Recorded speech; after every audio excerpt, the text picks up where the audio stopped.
ବ୍ରାହ୍ମଣଦେଇ ହରିହର ମଠ କଟଙ୍ଗନାଳି ସାହି ତରଫରୁ ତିନିଦିନିଆ ଭାଗବତ ଧ୍ୱନି ନାମଯଜ୍ଞ ଅନୁଷ୍ଠିତ।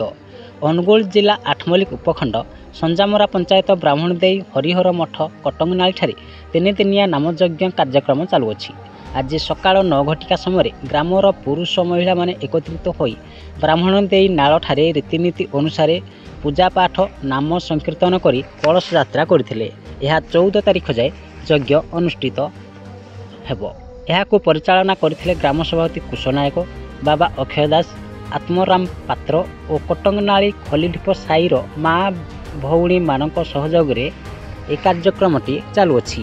ଅନୁଗୁଳ ଜିଲ୍ଲାରୁ ସ୍ୱତନ୍ତ୍ର ପ୍ରତିନିଧି ଗୋବିନ୍ଦ ଚନ୍ଦ୍ର ନାୟକଙ୍କ ରିପୋର୍ଟ, ନ୍ୟୁଜ୍ ଓଡ଼ିଶା ଟିଭି।